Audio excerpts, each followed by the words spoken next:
একবার চা খাওয়া হয়ে গেছে, আবার খাবে চা। তার একবার চা করে নিই, চাটা খেয়ে বেরিয়ে যাক কাজে কর্মে। তারপরে কি রান্না করি দেখি। আজকে তো আমার মঙ্গলবার, নিরামিষ। তো শুভ সকাল বন্ধুরা, তোমরা সবাই কেমন আছো? আশা করি তোমরা সবাই ভালো আছো, সুস্থ আছো। আমিও মোটামুটি ভালো আছি। এই একটু আগে উঠেছি, মানে একবার চা করে নিয়ে গেছি, আর একবার আসলাম। চা একটু রেখে গেছিলাম, ওটাই গরম করবো। তো সারাদিন দেখতে থাকো, সাথে থাকো, কী কী করি তোমার সাথে ভাগ করে নেবো। তোমাদের দাদাভাইকে চাটা দিয়ে দেবো। বোরকি এখানে বসে বসে টিফিন খাচ্ছে।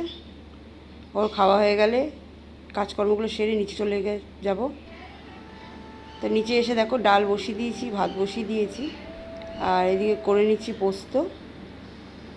তারপরে এই পাশে করলাম তোমার লাউ ছেচকি ছোলা দিয়ে, আগের দিনের মতন। বোরকি একটু দেরি এবং কথা শুনছিল। রান্নাবাড়ি সব কমপ্লিট হয়ে গেছে। এবার গুনু খাওয়া টাওয়া সব হয়ে গেছে, ঘর দর সব পরিষ্কার করে নিলাম, ঝাট ফাট দিয়ে দিয়েছি। আর এখানটায় বাসন টাসন সব বের করে দিয়েছি। এবার বাসনটা বেজে তারপর উপরে যাবো, দিয়ে স্নান করবো। তো আজকে বেশি কিছু করিনি, আজকে যেহেতু মঙ্গলবার নিরামিষ। আজকে লাউ ছেচকি আর ডাল আর আলু পোস্ত করেছি। আর মেয়েদের জন্য একটু চিংড়ি মাছ ভাজা করলাম। ওদেরকে দিই মাছ ডিম, জানো তো, করেছি এর আগে। তো ওদের জন্য একটু চিংড়ি মাছ ভাজা করলাম, ব্যাস এইটুকুনি দিয়ে আজকে আমাদের কাজ শেষ। এবার ওপরে যাবো, স্নান করবো, একটু খাবো, একটু বিশ্রাম নেবো, আবার বিকালবেলা তোমাদের সাথে দেখা হচ্ছে। তো চলো চলো তাহলে বাসনগুলো ধুয়ে নেওয়া যাক। সব কিছু তো এদিকে মিটে গেছে, নিচে সব কাজকর্ম। এই বাসন টাসন মেজে তারপর ওপরে যাবো, স্নান করে খেয়ে একটু বিশ্রাম নিয়ে তারপর তোমাদের সামনে আসছি।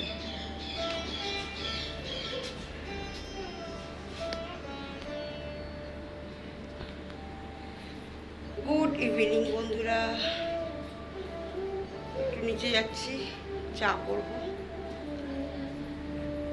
একটু শুয়েছিলাম, স্নান করে একটু করে খেয়ে দিয়ে একটু বিশ্রাম নিয়ে তারপরে তোমাদের দাদাভাই একটু কাজ ছিল, বেরিয়েছিল, এসে ডাকলো, উঠে বললাম চা করে নিয়ে আসি। বাবান আমার আওয়াজ শুনে একদম গেটের সামনে। বাবান বাবান কেন, সবাই গেটের সামনে, সবাই। সন্ধ্যাবেলার চা রেডি, খেয়ে নেবো। তোমার দাদাভাইকে একটু দেবো, আমি একটু খেয়ে নেবো আজকে চা। তুই চলেছিস? আমি যেখানে যাবো লেজে লেজে লেজে লেজে। বড়মশাইয়ের চা খাওয়া হচ্ছে, আমিও একটু খেয়ে নেব, তারপরে রান্নায় হাত দিচ্ছি। তো এখানে বসিয়ে দিলাম দুধটাকে জাল দিয়ে নেব। আজকে করবো রাত্রিবেলা সিমই, আর একটু তোমার দাদাভাই পরোটা খেতে চেয়েছে, তাই একটু সাদা পরোটা করবো। সাদা বলতে একটু দুধ দিয়ে মাখবো ময়দাটা, আজকে জল দেবো না, আজকে দুধ দিয়ে ময়দাটা মাখবো, মেখে সাদা সাদা পাতলা পাতলা পরোটা। আর একটু মিষ্টির মধ্যে রাখবো সিমই। আর ফুলকপি একটা নিয়ে এসেছিলো, ওই ফুলকপিটাই আলু দিয়ে একটু তরকারি করব। তো আজকে ফুলকপির তরকারিটা আমি কীভাবে করি তোমাদেরকে সেটাই দেখানোর আছে। তো এইভাবে ফুলকপি তরকারি করলে ভীষণ ভালো লাগে। যারা ফুলকপি খেতে ভালোবাসো না, পছন্দ করো না, একবার শুধু এইভাবে ফুলকপি তরকারিটা করে দেখো, বা করে যারা খেতে পারে না ফুলকপি, তাদেরকে করে দিলে তারা অবশ্যই খাবে। খুবই সুন্দর সুস্বাদু জিনিস। তা সবসময় তো আমরা ফুলকপি হয় মাছের ঝোলে খাই, নাহলে এমনি তরকারি করে খাই, তা ভাজা করে খাই, কিন্তু এইভাবে একটু তরকারি করলে পুরো মাংসের মতন খেতে লাগে, ভীষণ ভালো হয়। তা আমি এদিকে একদিকে দুধ জাল বসিয়ে দিয়েছি, আর একদিকে বসিয়ে দিলাম সসপ্যানটা, দিয়ে ওর মধ্যে একটু ঘি দিয়ে সিমইটাকে ভেজে নেব। যেহেতু সিমইটা কাঁচা সিমই, ভাজা সিমই আমি একটুখানি ভেজে নিই অবশ্য। ভাজা সিমই যেরকম দোকানে কিনতে পাওয়া যায়, ওটা নিয়ে এসেও হালকা করে একটু ঘি দিয়ে আমি ভেজে নিই। তাই এটা যেহেতু কাঁচা, একটু ভালো করে নিতে হবে। তো চলো তাহলে করতে থাকি। তোমাদের যদি আজকের ব্লগটা ভালো লাগে বা এই রেসিপিটা ভালো লাগে, অবশ্যই একটা লাইক কমেন্ট শেয়ার করে দিও।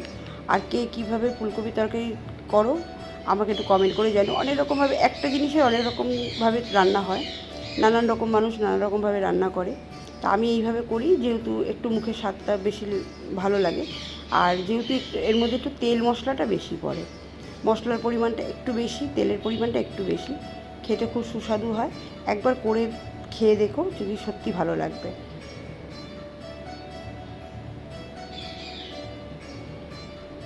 আমি সবসময় চেষ্টা করি ওদেরকে একটু ভালোভাবে সব কিছু করে দেওয়ার, কারণ ঘরের খাবারের মতন তো সুস্বাদু খাবার সত্যি কোথাও পাওয়া যায় না। ঘরে একটুখানি যদি ভালো করে করা হয়, বাচ্চা বলো বড় বলো সবাই মন দিয়ে প্রাণ দিয়ে বেশ বেশি খায়। তো যার জন্য আমি সবসময় চেষ্টা করি, আর রান্নাটা আমি করতে ভালোবাসি, যার জন্য রান্নার প্রতি আমার একটা আগ্রহ আছে। তো আমি রান্নাটা এইভাবেই করি, যাতে সবাই খেয়ে মানে বলতে পারে যে জিনিসটা ভালো হয়েছে, জিনিসটা যেন নষ্ট না হয়। তাই দিকে দেখো সিমইটা আমি কিন্তু ভেজে নিচ্ছি ঘি দিয়ে, একটু লাল লাল করে ভেজে নেবো সিমইটা। তো তোমরা যেরকম সিমইতে অনেকেই কিন্তু খাও কাজু কিশমিশ, আমাদের বাড়িতে আবার কাজু কিশমিশটা খাওয়া হয় না। আমাদের সিমইটা প্লেনই রান্না করা হয়, এমনি সামান্য একটু দুধ দিয়ে আর চিনি দিয়ে করা হয়। আর এর মধ্যে একটা জিনিস আমি অ্যাড করি, সেটা তোমাদের সাথে একটু শেয়ার করে নেবো। অনেকে হয়তো করো, কিন্তু আমি এই জিনিসটা অ্যাড করি, আর বেশ খেতে খুব সুস্বাদু হয়, মুখে খুব ভালো লাগে। তো চলো তোমাদের সাথে শেয়ার করে নিই কী জিনিসটা অ্যাড করছি। তো এদিকে কিন্তু আমার দুধটা ভালোভাবে ফুটে গেছে। তাই এদিকে আমি একটু ওই ফুটন্ত দুধ নিয়ে আর এখানে দিয়ে দিলাম আমুল স্প্রে দুধ, মানে গুঁড়ো দুধটা, ওটাকে একটু ভালো করে ঘেটে সিমইয়ের মধ্যে অ্যাড করে নিলাম। এটা দিলে না সিমইটা একটা মাখো মাখো ভাব আসে, আর খেতে ভীষণ ভালো হয়, ভীষণ ভালো হয়। কাজু কিশমিশ ছাড়াও অনেক ভালো হয়। আর এই পাশে দেখো আমি ফুলকপি আলু এগুলো সব কেটে নিয়েছি আর বসিয়ে দিয়েছি কড়াই। তেল গরম হয়ে গেলে আলুটা ছেড়ে দেবো, লাল লাল করে আলুগুলোকে ভেজে নেবো, আলাদা আলাদা করে ভাজবো, আলুটাকে আলাদা করে ভাজবো, কপিটাকে আলাদা করে ভাজবো। তো চলো আলুটাকে ভেজে নিই তাহলে।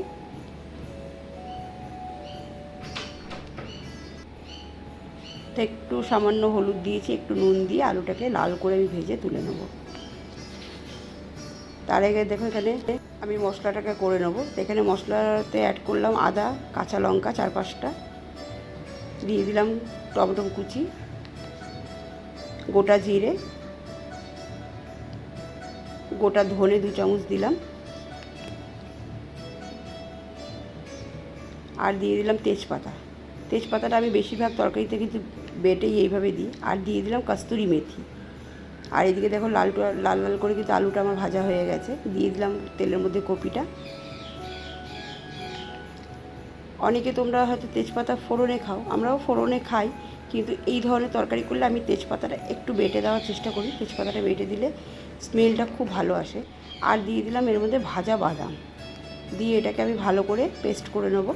আর কড়াইতে দিয়ে দিয়েছি সাদা জিরে আর তেজপাতা, আর ওই মশলাটা বেটে রাখা ওই মশলাটাকে অ্যাড করে দিলাম। দিয়ে দিলাম নুন, হলুদ, স্বাদ মতো নুন দিয়ে দিলাম, আর দিয়ে দিলাম লঙ্কার গুঁড়ো। লঙ্কার গুঁড়োটা কাশ্মীরি লঙ্কার গুঁড়ো না, ঝালটাই দিয়েছি। তোমরা চাইলে ঝালটাকে বাদ দিয়ে কাশ্মীরি লঙ্কার গুঁড়ো অ্যাড করতে পারো। তারপরে দিয়ে দিলাম ভেজে রাখা কপি আর আলুটা, দিয়ে এটাকে ভালো করে কষিয়ে নেবো আমি। দেখতে পাচ্ছ ভীষণ ভালো লাগছে। আর যেহেতু রাত্রিরে রান্নাটা করছি, হয়তো কালারটা একটু অন্যরকম দেখাচ্ছে, কিন্তু বিশ্বাস করো ভীষণ খেতে ভালো হয়েছিল। তো আমি একটু ঢাকা দিয়ে দিয়েছিলাম। তরকারিটা আমি একটু হালকা গামাখা নামাবো, কারণ আমাদের বাড়িতে একদম শুকনো তরকারিটা খাওয়া হয় না। তো একটু তোমরা যদি চাও তাহলে শুকনো করে কিন্তু তরকারিটাকে খেতে পারো, আরও ভালো লাগবে। তো এই তরকারিটা আমি আশা করি ফ্রাইড রাইস, ভাত, রুটি, লুচি সব কিছুর সাথে ভালো লাগে। তা তরকারি হয়ে গেছে। আমি দিয়ে দিলাম এর মধ্যে গুঁড়ো গরম মশলা, আর দিয়ে দিলাম 1 চামচ ঘি, দিয়ে এটাকে ভালো করে নাড়িয়ে আমি এটাকে নামিয়ে নেব। তো বন্ধুরা, আজকের রেসিপিটা তোমাদের কেমন লাগলো অবশ্যই কমেন্ট করে জানিও। তো দেখো আমি কিন্তু বেশি ঝোলও রাখিনি, বেশি মাখাও করিনি, এইভাবে তরকারিটাকে করে নিলাম। খেতে খুব সুস্বাদু হয়, যেটা দিয়ে তোমরা খাবে, ভাত রুটি যা খাবে। আর তারপরে আমি এখানে বসিয়ে দিলাম আমার চাটুটাকে, দিয়ে ওর মধ্যে করে নেবো আস্তে আস্তে পরোটা। তো বন্ধুরা, আজকে ভিডিওটা আমি এই অবধিই রাখলাম। যদি তোমাদের ভালো লাগে অবশ্যই একটা লাইক, কমেন্ট, শেয়ার করে দিও। সাবস্ক্রাইব করতে ভুলো না। তোমাদের দিদিভাইয়ের পাশে তোমরা থেকো। লাইটটা রান্নাঘরে খারাপ হয়ে গেছে, কিছু মনে করো না, থেকে খালি বন্ধ হয়ে যাচ্ছে, লাইটটাকে চেঞ্জ করতে হবে। তাই আগামীকাল ভাবছি লাইটটাকে দেখি একটু চেঞ্জ করার ব্যবস্থা করব। তো লাইটটাকে শুধু চেঞ্জ করলে হবে না, লাইটের সুইচের ওখানটা একটু ঠিক করতে হবে।